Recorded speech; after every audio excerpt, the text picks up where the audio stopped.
finest players in the world of chess. Magnus Carlsen is on your screen, and there comes in Hikaru Nakamura. They shake hands. Magnus has the white pieces and 10 minutes. He must win. Hikaru has 7 minutes. The game opens with e4, e5, knight to f3, knight c6, bishop b5. A draw is fine for Hikaru. Magnus plays the Rui Lopez and bishop c5 variation, which was also played in the main game. In the main game, Magnus had gone c3 instead of castles, but here, after knight e7, Magnus chops off the pawn. Knight takes, and you have d4. This is all well-known theory, and that's why Hikaru is blitzing it out, takes, and although Magnus has two bishops, the threat now is c5, c4, winning this very important bishop on b3, which is the reason why Magnus Carlsen has stopped in his tracks a bit. Here, one of the main moves is f4, and then the game continues c5, queen moves away, often c4, trapping the bishop.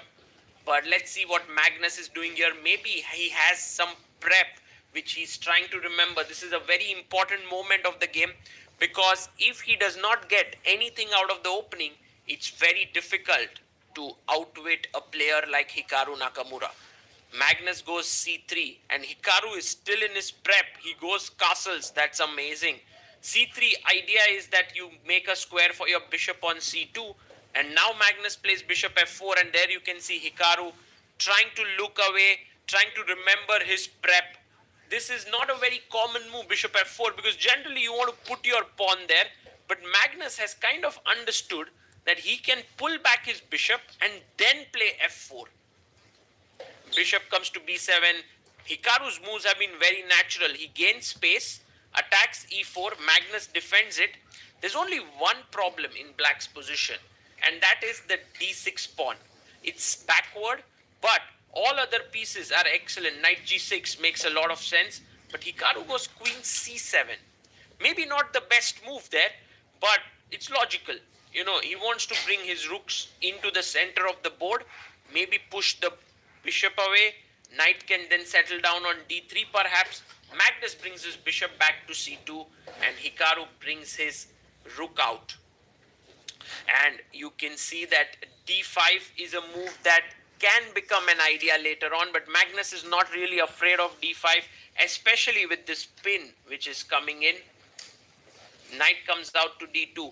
White definitely has a small pull here, especially because for black it's not so easy to execute the move d5.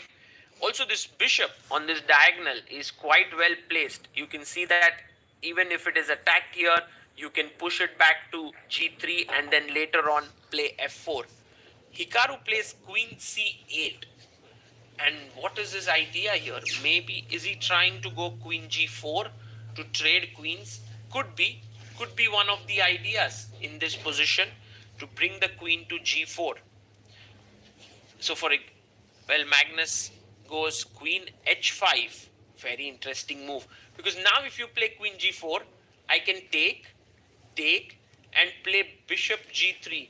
Later on f4, and also the break with a4. So playing the queen to g4 might not be a good idea.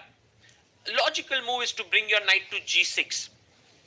Time-wise, Magnus has 7 minutes 58 seconds, and Hikaru has 5 minutes 30 seconds around. So Magnus has kept his time lead around 2.5 minutes, which is an important thing.